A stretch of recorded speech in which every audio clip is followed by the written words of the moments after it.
যেই রাত আমাদের সামনে সমাগত, আজকে 14ই ফেব্রুয়ারি, পৃথিবীতে একটা গজবের ডেতেও আজকে আসে।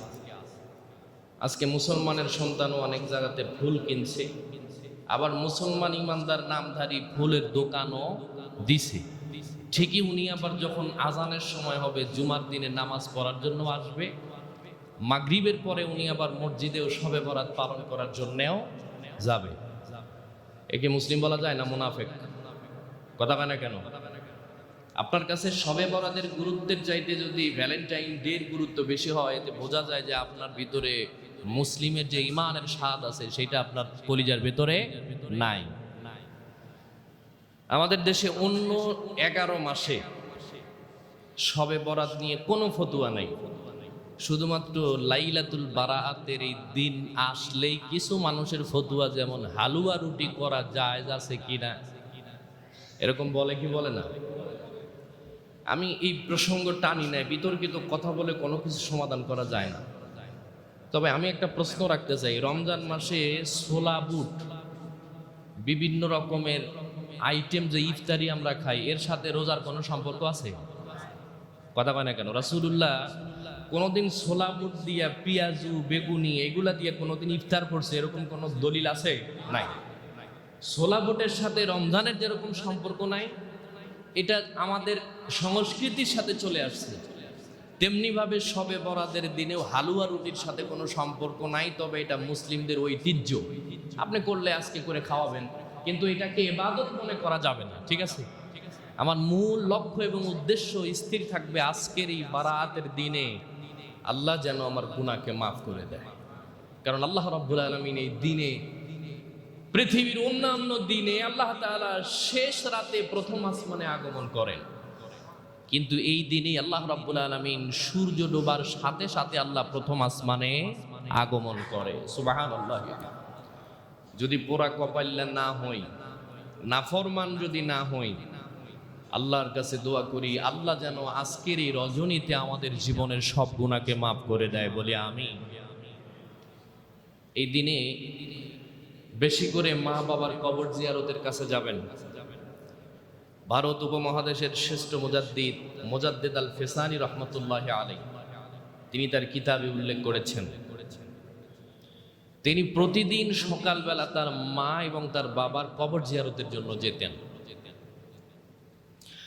মুজাদ্দিদ আল ফেসানি রহমতুল্লাহ আলাইহি দৈনিক তার মা বাবার কবর জিয়ারত করে আসার পরে ফজরের নামাজের পরে তিনি একটু ঘুমাতেন। সকাল 7টা থেকে 7:30 বাজে ওই সময় তিনি স্বপ্নযোগে দেখলেন তার মা তার সাথে সাক্ষাৎ করেছেন। গর্ভধারিণী মা মুজাদ্দিদ আল ফেসানি রহমতুল্লাহ আলাইহিকে ডাক দিয়া বলে, শোনো, লাইলাতুল বারাআত, লাইলাতুল কদরের রজনীতে তুমি যখন আমার কবরের পাশে এসে দাঁড়াও, তুমি তাড়াতাড়ি হাত তুলে মোনাজাত শেষ করে দিয়ে তাড়াতাড়ি বাড়িতে যাইও না। মুজাদ্দিদ আল ফেসানি রহমতুল্লাহি আলাইহি তিনি তার কিতাবে উল্লেখ করেন, আমার মা আমাকে ডাক দিয়া বলে, ও সন্তান, তুমি যখন লাইলাতুল বারাআতের রাতে আমার কবরের পাশে তুমি যখন দাঁড়াও, আল্লাহ রাব্বুল আলামিনের আসমান থেকে এত এত রহমতের ফেরেশতা আমার কবরের ভিতরে নাজিল হয়, তুমি হাত তুললে ফেরেশতাদের জন্য তোমার চেহারা আমি মা সুন্দর করে দেখতে পারি না। সুবহানাল্লাহ। এই জন্য তুমি হাত তুলবা, একেবারে দোয়া, দরুদ, সূরা কেরাত যা আছে সবকিছুর পরে হাত তুলবা, যাতে আমি এই লং টাইমে তোমার মুখটাকে দিনের আলোর মতো পরিষ্কার করে দেখে আমার কলিজাকে ঠান্ডা করে নিতে পারি। সুবহানাল্লাহ। আমাদের দেশে কিছু সময় দেখবেন যে গাড়ির রাতে যদি ব্যাটারি ডাউন হয়, কিছু গাড়ি আছে পিছন থেকে ধাক্কা দিলে স্টার্ট হয় না, হয় কিনা জোরে বলে, যদি ডাউন থাকে। আর যেই গাড়ির ব্যাটারি নাই, ওটা ধাক্কায় যদি বিশ্ব রোড পর্যন্ত নিয়ে যান, এটা কি স্টার্ট হওয়ার সম্ভাবনা আছে? আমি আর আপনি কবরে যাওয়ার সময় ন্যূনতম ঈমান নিয়ে যখন আপনি যাবেন, আর আপনার নেক সন্তান যখন কবরে দাঁড়াবে, পাশে দাঁড়ার পরে যখন আল্লাহর কাছে দোয়া করবে, আল্লাহ রাব্বুল আলামিন আপনাকে সেই কবরের ভেতরে ঠিক বিকল ব্যাটারি থেকে যেরকম নতুন চার্জ হবার সম্ভাবনা থাকে, রাসূলুল্লাহ বলেছেন মা বাবা কবরে যাওয়ার পরে তারা ডুবন্ত সাগরের ভিতরে নিমজ্জিত হয়ে যায়। যদি সন্তান তার জন্য দোয়া করে, তিনি সেটাকে আঁকড়ে ধরে একটু বাঁচার জন্য। সুবহানাল্লাহি ওয়া বিহামদিহি। আমরা শবে বরাত পালন করব কোরআন এবং সুন্নাহ ভিত্তিক, এর বাইরে আমরা কোনো কিছুই করব না। যেটা কোরআন হাদিসে নাই ওইটা আমরা করতে যাব না ইনশাআল্লাহ। আল্লাহ রাব্বুল আলামিন ডাক দিয়ে বলে, বান্দারে, হযরতে আলী রাদিয়াল্লাহু তাআলা আনহু থেকে হাদিস বর্ণিত, তিনি বলেন, ইযা কানা লাইলাতুন নিসফি মিন শাবান ফাকুমু লাইলাহা ওয়া সুমু নাহারাহা ফাইন্নাল্লাহ ইয়ানজিলু ফিহা লিগুরুবিশ শামসি ইলা সামাঈদ দুনিয়া। হযরতে আলী রাদিয়াল্লাহু তাআলা আনহু ডাক দিয়ে বলেন, আল্লাহর নবী আমাদেরকে লাইলাতুন নিসফি মিন শাবান, মধ্য শাবানের রজনীতে তিনি আমাদেরকে নির্দেশ করেছেন, কুমু লাইলাহা, রাত জেগে জেগে নামাজ পড়ো, ও সুমু নাহারাহা, দিনের বেলায় রোজা রাখো, গুফিরা লাহু মা তাকাদ্দামা মিন যামবিহি। আল্লাহর নবী ডাক দিয়া কয়, যদি কোনো ব্যক্তি খালেস ভাবে তওবা করার পরে তিনি যদি এই কাজগুলি করতে পারেন, আল্লাহ তাআলা ডাক দিয়া কয় তার পিছনের জিন্দেগির সব গুনাহগুলিকে আল্লাহ মাফ করে দেয়। সুবহানাল্লাহ। আল্লাহ রাব্বুল আলামিনের হাবিবের কাছে ঠিক এই দিনে কুরাইশ গোত্রের এক মহিলা আল্লাহর নবীর কাছে এসে ডাক দিয়া বলে, ইয়া রাসূলুল্লাহ, আপনি বলেছেন এই দিনে কয়েক শ্রেণীর মানুষকে মাফ করে দেওয়া হবে না, তার ভিতরে আমি এক নাম্বার। বলে কে? আল্লাহ তাআলা বলেছেন জেনাকারী ব্যক্তিকে এই রাতে মাফ করা হবে না। যেই ব্যক্তি মুশরিক তাকে মাফ করা হবে না। ভাগ্য নির্ধারণ যে ব্যক্তি করে তাকে মাফ করে দেওয়া হবে না। যেই ব্যক্তি মা বাবার অবাধ্য সন্তান তাকে মাফ করা হবে না। মহিলা আল্লাহর নবীর কাছে এসে ডাক দিয়া বলে, ইয়া রাসূলুল্লাহ, ইয়া হাবিবাল্লাহ, আমি জেনা করেছি, আপনি আমাকে ইসলাম শরিয়া ভিত্তিক যে শাস্তি হয় সেইটা আমাকে নির্ধারণ করে দেন। আমি মাপ পেতে চাই। শুধুমাত্র জেনা করি নাই, জেনা করার পরে আমার পেটের ভিতরে সন্তানও ধারণ করেছি। আল্লাহর হাবিব সাল্লাল্লাহু আলাইহি ওয়াসাল্লাম ডাক দিয়ে বলো, মহিলা, তুমি বাড়িতে যাও। তুমি জেনা করেছো ঠিক আছে, কিন্তু তোমার পেটের বাচ্চা তো অন্যায় করে নাই, অতএব শরিয়ার বিচার তোমার উপরে পড়বে, কিন্তু পেটের বাচ্চার বিচার করার শরীয়ত কোনো অধিকার দেয় না। কথা বুঝতে পারলেন? 2 থেকে 3 মাস। গত শুক্রবারে বলেছিলাম, ইয়া আইয়ুহাল্লাযীনা আমানু তুবু ইলাল্লাহি তাওবাতান নাসুহা ইসলিহ লাকুম আ'মালাকুম ওয়া ইয়াগফির লাকুম যুনুবাকুম। আল্লাহ রাব্বুল আলামিন বলছেন, তুমি তওবা এমন ভাবে অনুশোচনা নিয়ে তওবা করবে যে তওবার কারণে আল্লাহ তোমার পিছনের গুনাহকে পরিবর্তন করে নেকি দ্বারা পরিপূর্ণ করে দিবে। সুবহানাল্লাহ। আজকে আমাদের রাতের একমাত্র ইরাদা, কে জান্নাতে গেল, কে বেদাতি কাজ করলো আর কে সঠিক কাজ করলো, এই দেখার চিন্তা ভাবনা আমাদের নাই। আছে? আগে নিজে চিন্তা করেন যে আমি আল্লাহর কাছে, আমি যে আমার আল্লাহকে এতবার আল্লাহ বলে ডাকি, আমার আল্লাহ কি কখনো একবারও বলেছে হ্যাঁ তুমি আমার গোলাম? এই কথা কি কখনো বলছে? আমি তো শুনি নাই। কিন্তু আমরা চাই আল্লাহ রাব্বুল আলামিন এই রাতে আমাকে মাফ করুক, এটা আমরা চাই। কি এই ভরসা, এই আশা আমাদের আছে তো নাকি? আল্লাহ রাব্বুল আলামিনের হাবিবের কাছে ওই মহিলা চলে গেলেন কয়েক মাস পরে, গিয়ে ডাক দিয়ে বলল, নবী, আমি যেই জেনা করেছি, যেই অন্যায় করেছি, এই তারা আমাকে ঘুমাতে দেয় না, রাতও জাগতে দেয় না, আমি এমন একটা পরিস্থিতিতে পড়ে গেছি। ওগো নবী, দ্রুত কি কোনো বিচার করা যায়? আপনি আমাকে বিচারের ব্যবস্থা করে দেন। আল্লাহর হাবিব সাল্লাল্লাহু আলাইহি ওয়াসাল্লাম ডাক দিয়ে বলল, তোমার বাচ্চা ভূমিষ্ঠ হওয়ার পরে আমার কাছে আসবে। বাচ্চা ভূমিষ্ঠ হওয়ার পরে কয়েকদিন পরে তিনি যখন দাঁড়াতে শিখেছেন, তার ছোট্ট বাচ্চাকে কোলে করে আল্লাহর নবীর দরবারে চলে আসলেন। ওগো নবীজি, আমি যেই জেনা করেছি সেই জেনার ফসল আমি নিয়ে তোমার কাছে আসছি। আমার সন্তানকে রেখে দিয়ে আপনি আমার শাস্তি যেইটা হয় সেইটা কার্যকর করে দেন। কারণ এই জেনার পাপ মাথায় নিয়ে যদি আমি দুনিয়া থেকে চলে যাই, আল্লাহর জাহান্নামের কঠিন আযাব আমার পক্ষে সহ্য করা সম্ভব নয়। সুবহানাল্লাহ বলেন। রাসূল সাল্লাল্লাহু আলাইহি ওয়াসাল্লামের জীবদ্দশায় সাহাবীরা এমন কোন পাপের কথা নাই যেটা আমার নবীকে বলে নাই। যার কাছে বলা যায় তার কাছে বলতেন, যার তার কাছে নিজের পাপের কথা বলা যায় নাই। কারণ আমার দ্বারা এমন কিছু গুনাহ হয়েছে যেটা আমার আল্লাহ আর আমি ছাড়া কেউ জানে না। হয় নাই? কথা কয় না কেন? হয়েছে কি হয় নাই? আবার আমার দ্বারা এমন কিছু নেক আমল হয়েছে যেটা আমার আল্লাহ আর আমি ছাড়া কেউ জানে না। এই জন্য আল্লাহ তাআলা বলছেন, তোমার গুনার কথা মানুষকে বলে তুমি যখন সাক্ষ্য বানাও, আমি তখন এটা মাফ করতে পারি না। এই জন্য আজকে অনেক যুবক যুবতী দেখবেন ফুল দেওয়ার পরে একজন আর একজনকে ফুল দিয়া ফেসবুকে স্ট্যাটাস মারে। আছে না নাই? জোরে বলেন। ও মরে যাবে কিন্তু ফেসবুকের স্ট্যাটাস কিয়ামত পর্যন্ত থাকবেই। কথা বলেন ঠিক কিনা? এই জন্য আমার সন্তান, আমার ছেলে মেয়ে কোথায় যায় সেই দিক দিয়ে আমার কি খেয়াল রাখা দরকার আছে? এক সাহাবী এসে রাসূলুল্লাহর কাছে জিজ্ঞেস করলো, নবী আমি জেনা করতে চাই, আমাকে অনুমতি দেন। নবীজি বলল, এটা কি সম্ভব? তুমি যাও। তিনি বলল যে না, আমি জেনা করব। রাসূলুল্লাহর সাথে বারবার নবীজি যদি তার সাথে রাগ করে তাড়ায় দিতেন, ওই ব্যক্তি সংশোধন হতেন না। নবীজি বলল, আগে নামাজ পড়ো আমার সাথে। নামাজ পড়লেন, পড়ার পরে বললেন, দেখো তোমার মা অথবা তোমার বোন অথবা তোমার বিবির সাথে কেউ যদি এরকম অপকর্মে লিপ্ত হতে চায়, তুমি কি অনুমতি দিবে?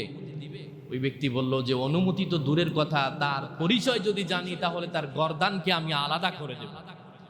রাসূলুল্লাহ বললেন, তোমার মা বোন তোমার বিবির ব্যাপারে যদি এই হয়, তুমি যার সাথে লিপ্ত হবে সেও তো কারো মা, কারো মেয়ে, কারো বোন অথবা কারো স্ত্রী, তুমি কিভাবে তার সাথে লিপ্ত হবে? রাসূলুল্লাহর হাতে হাত দিয়ে ডাক দিয়ে বলে, নবী জেনা করার স্বাদ আমার মিটে গেছে, আমি আর কোনোদিন জেনার কাছে যাব। আল্লাহ রাব্বুল আলামিনের হাবিবের কাছে ওই মহিলা চলে আসলেন দ্বিতীয়বার। আল্লাহর নবীকে ডাক দিয়ে বলে, ইয়া রাসূলুল্লাহ, ইয়া হাবিবাল্লাহ, বাচ্চা সন্তান জন্মগ্রহণ করেছে, ছেলে সন্তান। আপনি বলেছেন পেটের বাচ্চা কোনো অন্যায় করে নাই, আমি নিজে অন্যায় করেছি, আপনি আমাকে শাস্তি দেন, এরপরেও আপনি আমাকে পাপ মুক্ত করেন। আল্লাহর নবী ডাক দিয়ে কয়, এই সময় যদি তোমাকে শাস্তি দিয়ে দুনিয়া থেকে বিদায় করে দেওয়া হয়, তোমার দুধের বাচ্চা কার কাছে দুধ খাবে এই বাচ্চা লালন পালন করার দায়ভার কেউ নিবে না। আল্লাহর হাবিব সাল্লাল্লাহু আলাইহি ওয়াসাল্লাম বললেন, একটু বড় হোক, তোমার দুধ ছাড়বে, তারপরে নিয়ে আসো। ওই মহিলা তার পাপে নিমজ্জিত হয়ে এত অনুতপ্ত হয়েছেন। আল্লাহর নবী বলল, প্রথম যখন ওই মহিলা আমার কাছে এসেছিল তখন পর্যন্ত কুল্লিল মুমিনিনা ইয়াকুদ্দু মিন আবসারিহিম, এই আয়াত আমার উপরে নাজিল হয় নাই। প্রথমবার যখন মহিলা আমার কাছে এসেছিল আমি তাকে হুষ্টপুষ্ট চেহারা দেখেছিলাম, কিন্তু বাচ্চা ভূমিষ্ঠ হওয়ার পরে আমি তার দিকে খেয়াল করে দেখি তিনি 3 ভাগের 1 ভাগ হয়ে গেছে। মহিলাকে আমি জিজ্ঞাসা করলাম, তোমার এই পরিস্থিতি কেন, এমন কেন হয়েছে, কি কারণে হয়েছে? মহিলা রাগ দিয়ে বলল, ইয়া রাসূলুল্লাহ, ইয়া হাবিবাল্লাহ, আমি যেই পাপ করেছি একটা মাত্র পাপের কারণে আমি ঘুমাতে পারি না, খাইতে পারি না, 24 ঘন্টা আমার টেনশন হয়। আপনি যে নির্ধারিত সময় আমাকে দিয়েছেন বাচ্চা প্রসব হওয়ার জন্য, এই সময়টা আসার আগে আগে আল্লাহ রাব্বুল আলামিন যদি আজরাইলকে আমার কাছে পাঠিয়ে দেয় আর আমি যদি তওবাবিহীন মারা যাই, এই পাপের শাস্তি আল্লাহ জাহান্নামের আগুনের ভিতরে আমাকে দিবেন। এই জন্য আল্লাহর নবী বলেছেন, মুমিন যখন কোনো একটা গুনাহ করে তার চিন্তা ভাবনা হলো পাহাড় যেন তার নাকের উপরে ঝুলে আছে, যে কোনো সময় তার গোটা বডিটাকে ভস্কায়া দিতে পারে। মহিলা কয়েকদিন পরে দুধ ছাড়ার পরে ওই বাচ্চাকে রাসূলুল্লাহর দরবারে নিয়ে আসলেন। আল্লাহর নবী ডাক দিয়ে বলল, আর একটু বড় হোক তুমি, তারপরে আমার কাছে নিয়ে আসো।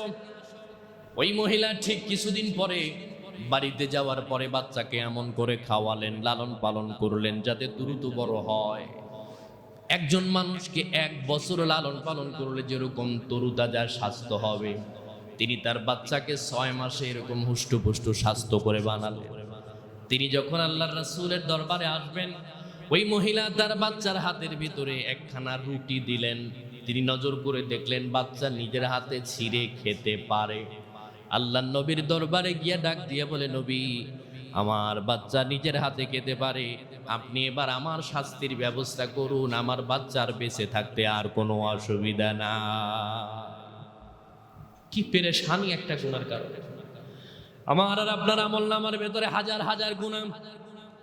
আজকে ফজরের নামাজের পরের থেকে জোহর পর্যন্ত যদি হিসাব করি কতটা গুনার ভেতরে নিমজ্জিত আমি আর আপনি ছিলাম।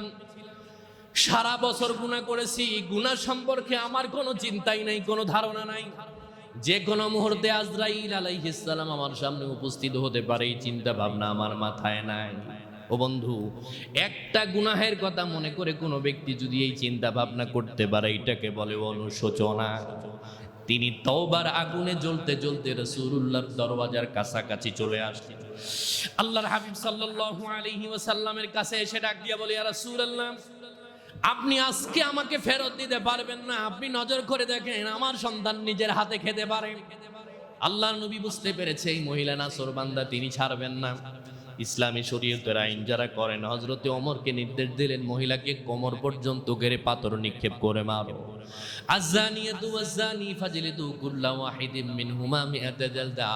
আল্লাহর নবী ডাক দিয়া বলল, তাকে পাথর নিক্ষেপ করে দুনিয়া থেকে চিরবিদায় করে দাও।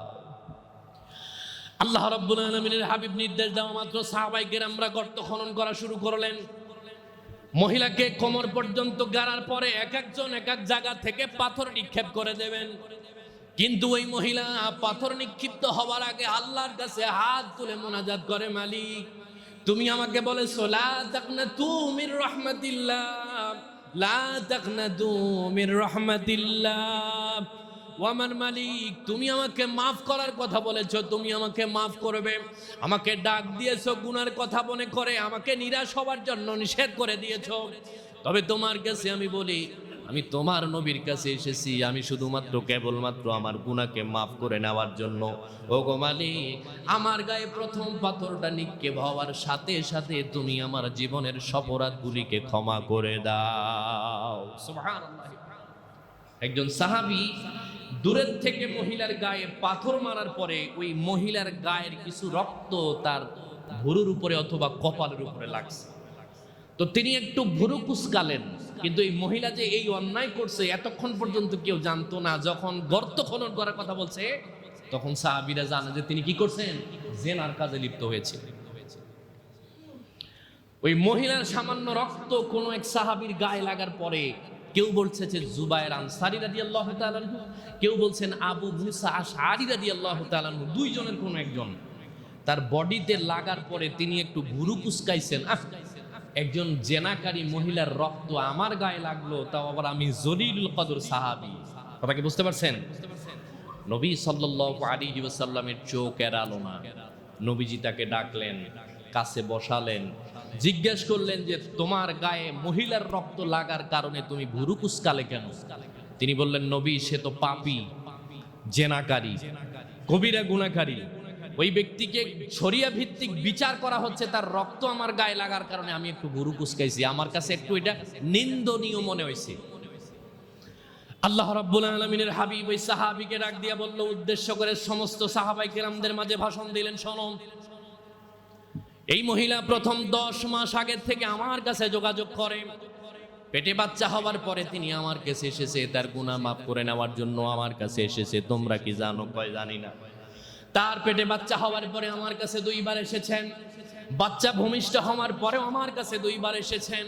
তিনি তার একটা মাত্র গুনাহ করার কারণে তিনি আল্লাহর কাছে এতটা অনুশোচনা হয়েছেন, অনুতপ্ত হয়েছেন যে তার তওবা এই পৃথিবীর সমস্ত মানুষের ভিতরে যদি ভাগ করে দেওয়া হয়, আল্লাহ রাব্বুল আলামিন ওই মহিলার এক তওবার কারণে সারা পৃথিবীর মানুষের গুনাহকে মাফ করে দিতে পারেন। সুবহানাল্লাহি ওয়া বিহামদিহি। আল্লাহ আমাদেরকে মাফ করতে পারে, এই চিন্তা ভাবনা, এই আত্মবিশ্বাস আমাদের আছে।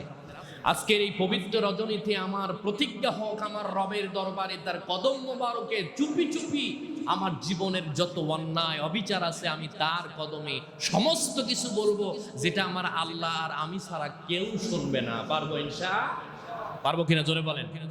আমরা তাওবায়ে নাসুহা করব, অনুতপ্ত এমন ভাবে হওয়া লাগবে যাতে করে আল্লাহ রাব্বুল আলামিন আমাকে অবশ্যই কি করবেন? মাফ করবেন। এই আয়াতখানা যখন নাজিল হয়, রাসূলুল্লাহর কাছে হযরতে জিবরাইল আলাইহিস সালাম এসেছিলেন 24,000 বার। কয়বার? তার ভেতরে 19,000 বার যার সিরাত সুরত নিয়ে এসেছিলেন ওই সাহাবীর নাম হচ্ছে হযরতে দাহিয়া কালবি রাদিয়াল্লাহু তাআলা আনহু। আয়েশা রাদিয়াল্লাহু তাআলা আনহা জিজ্ঞেস করতেন, ওগো নবী, দাহিয়া আপনার বাড়িতে যখন তখন ঢোকে, পর্দার ব্যাপার আছে না? নবীজি বললেন যে এটা দাহিয়া নয়, এটা হযরতে জিবরাইল আলাইহিস সালাম।